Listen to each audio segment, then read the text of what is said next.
Hello. Let me flip the camera. Hi. Welcome back to Garden of Treats. Today, I'm going to show you me watering the field in the back. So we haven't got... Sorry, I'm distracted because there's chickens and Katara is chasing them back into the... Whoa! Look at Woo. Yeah. Hopefully they go back home. But I was telling you how our water situation is set up. So we tried a couple different ways of watering our field, and we found that what works best for us is hooking up a 2-inch hose to our well. As you can see here, this is our well. We have a 2-inch hose hooked up. I'm turning on the water. There we go. And basically, it goes all the way out to the field. We have a 3/4 of an inch hose hooked up out here with a sprayer on the end of it, and that's how we water the field. We tried to... Oh my goodness, Katara, you coming with me? We tried hooking up a 2-inch hose all the way to the end and putting some holes in the 2-inch hose and using it as like a drip tape, but it didn't really work out because it was too heavy to keep carrying it over to each row. We also tried using this tote, as you can see that's back here, with a 3/4 inch hose and spraying water that way with a pump on it. That didn't really work. It didn't give enough pressure. So hopefully next year we can get a better water situation put in place. But right now, this is working great for us. It only takes about an hour and a half to get this done. So I'm going to show you the whole process of how we're watering. First, this is called our east and west field. This field was tilled with a rototiller, and it looks amazing and beautiful. And then we have our north and south field, which has covered with weeds because it was tilled with a vertical tiller. So I'm gonna start wherever the hose is, which looks like it's right over here in the east and west field. But first I'm gonna get this camera set up so that you guys can watch me and watch how I water these plants. As I walk my way to the end, I'll show you what we have. We have some watermelon in this row. Over here we have some banana peppers. And there's some gypsy peppers at the end. We have some pumpkins in the next 2 rows, some green beans, okra, a lot more peppers, which are like bell peppers. And then we have broccoli, cabbage, and cauliflower. And that's our east and west field. In the north and south field, we have tomatoes, some more peppers, cucumbers, zucchini. Oh, we also have some zucchini in this row, which I want to go take a look at it because it's pretty big.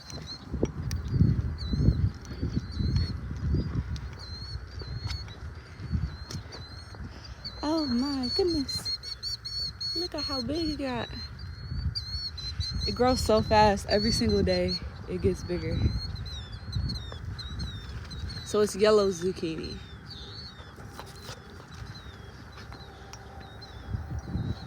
Yeah, they're getting bigger. All right. Let me get this camera set up, and then you all can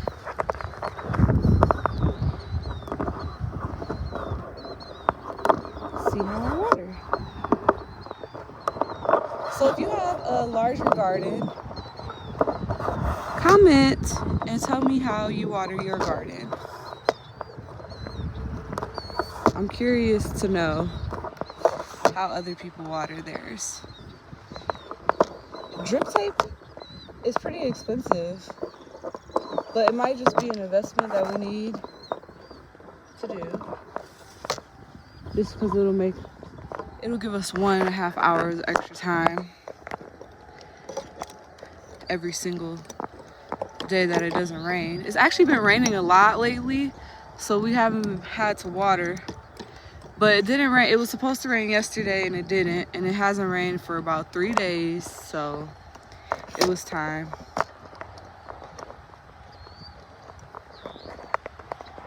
to get it watered. Let's see. Let's set up.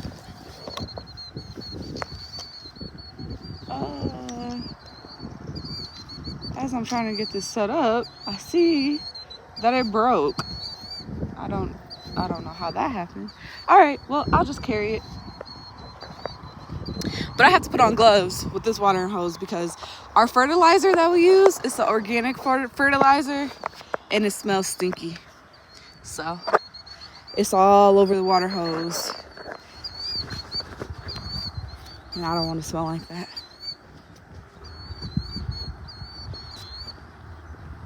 So let's get going.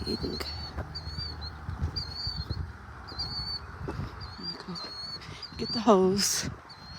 Oh, we also tried digging trenches. Oh, it's a frog.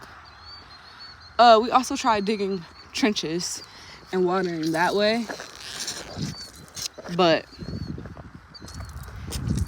that took a lot of work, effort. It took us about a full day to dig the trench.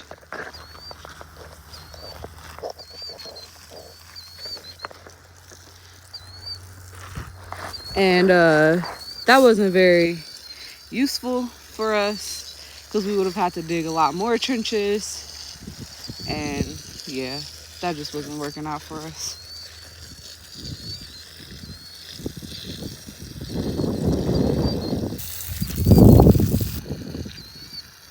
So if you've been sticking around, you know that these plants, I did not start these from seed. All of the plants in the north and south field, I started from seed.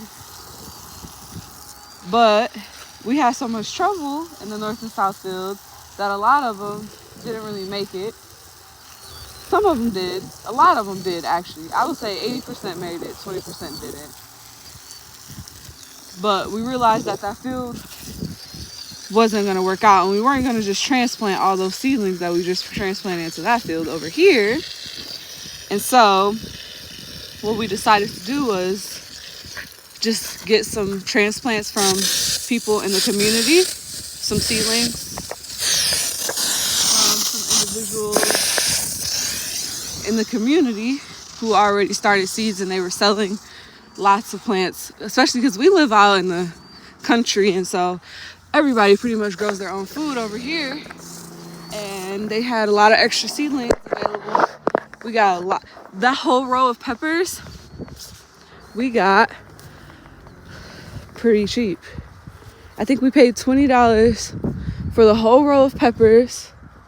Oh, look at this banana pepper.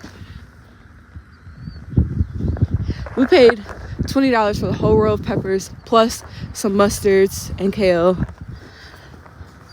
and a couple of squash. So yeah, it was pretty good. Okay, so my struggle that I'm having right now is that whoever watered last left it all curled up, and so the water pressure is not working out. And then I have Katara by my side, who just keeps getting stuck under my feet. So let's see if that's better. No.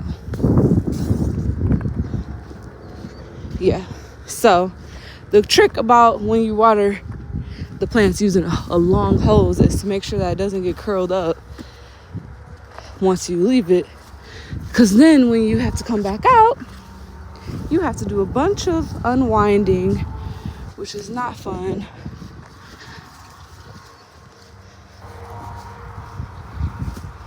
So usually what I do is I leave it straight, and then I just put the hose in the trench so that it can fill the trench up, and then I turn the water off when I get back, go to the back. So yeah.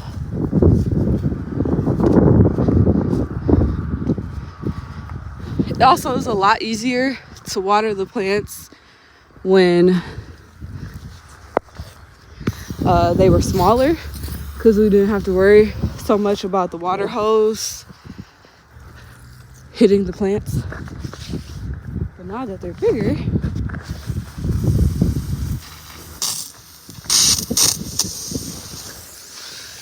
it's a constant worry about if the hose is hitting the plants.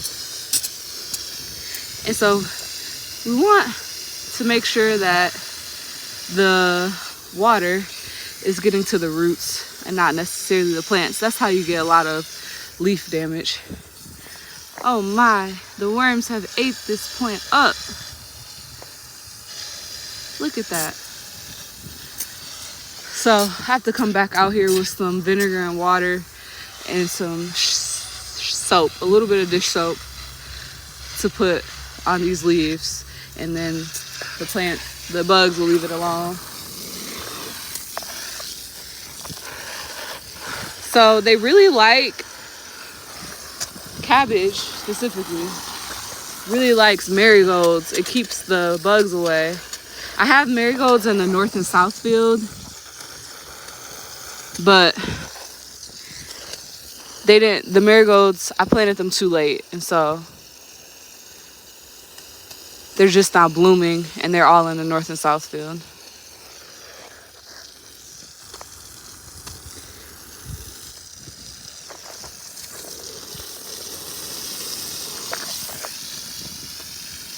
Sorry about the camera if it doesn't look that good, because I'm watering and holding the phone. So I definitely won't be here the whole time, but I did want to give you guys a look at how we're watering this year.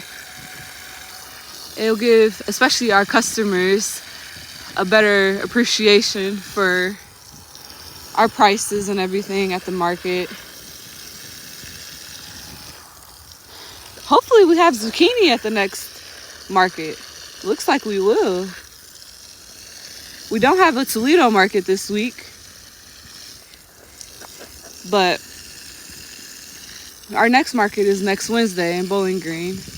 But it looks like they're getting big. They grow about double the size every single day. If you see this like white powdery looking stuff, let's see if I can, this like right there on our plant, then that is the fertilizer that we use.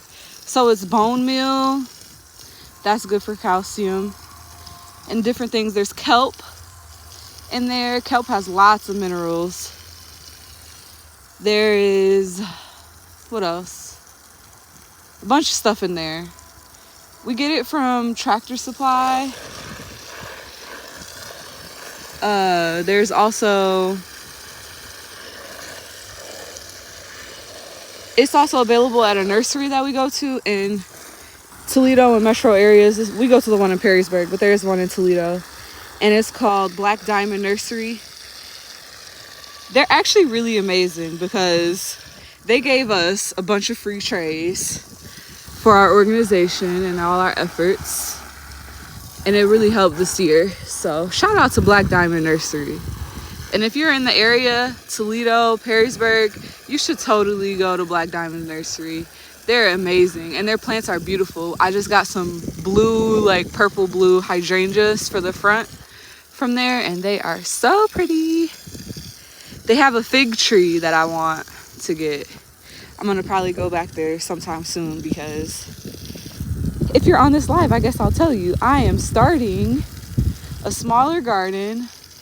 I'll start some fall crops in there. Hopefully I can get it started soon. But I'm gonna start it up at the front near the house. It'll be like my personal garden. I always knew I was gonna do a personal garden when we moved here, but I just didn't get it started yet. And I think I'm ready to start it. I'm gonna put a small little greenhouse back there, like really small, because the back porch, the sunroom that we used this year, will no longer be used for plants and dogs. It is my personal space.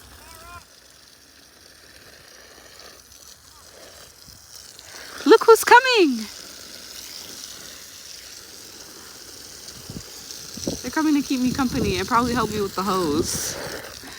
But yeah, I'm gonna start a new garden up at the front. It's gonna be like how we had our garden in Texas. So if you've been with us all along, you know that we started off in Texas.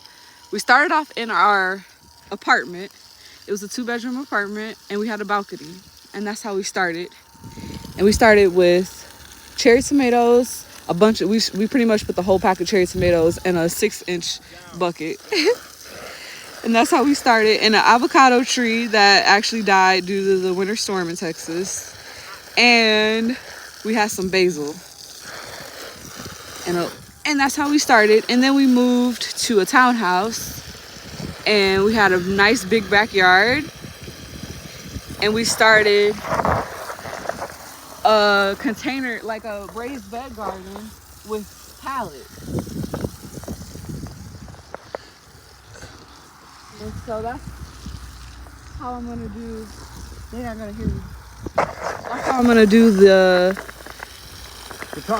garden at the front of the house. I'm gonna have it with pallets. It's gonna be another raised bed garden with pallets. It's gonna be a really small garden, but I'm gonna put my fig tree up there. My grandma keeps telling me that her sister had a fig tree on the side of her house. And I don't know, it's kind of like, I want to keep the tradition. So I'm going to put a fig tree on the side of our house, right in my garden. But I have to block it off. I have some work to do because the dogs will get in my garden if I don't block it off with a gate. So I have to put a gate together. So we have to get a greenhouse, the small greenhouse, and build it and figure out some way for stability because it gets windy back there.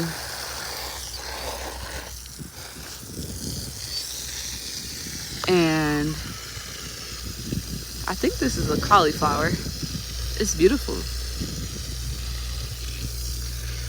This is a broccoli, but we didn't harvest it in time. And so it's going to seed, which is fine because next year is the year that I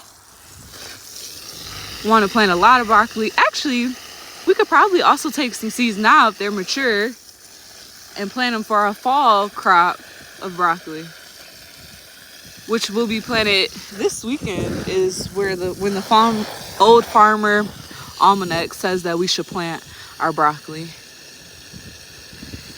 And that's been very useful.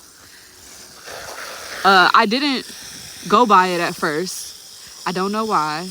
I thought I knew what I was doing because I had, 2 years of experience. But no, I did not know what I was doing. So if you guys need advice on when you should plant crops, you should totally use the Old Farmer's Almanac. It's a free resource. You just type in your zip code and it tells you the dates. It gives you a list of like spring and fall crops, and then it tells you what dates you should plant those crops. And I'm definitely using that next year and also finishing out this year. So my fall, like I said, I'm starting my fall garden. And so I'm gonna be doing that this weekend.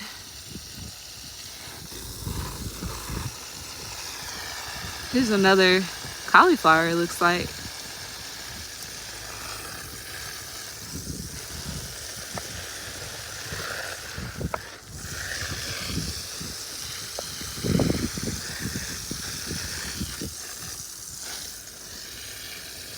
So it's been 20 minutes and I don't want to keep you guys forever, especially watering like this. It'll take me hours to water like this. So what I'm gonna do is go ahead and end this live. Thank you all for watching. It's been amazing talking to you, and I'm going to try to do this a lot more often. And I can't wait to show you the garden that I put in place up at the front. I'm so excited to do it. It's like my own little personal project. It's definitely going to be early hours working on it because Marley, you know, she's a lot to handle when doing work. And then also, we have other work that we're doing around the house.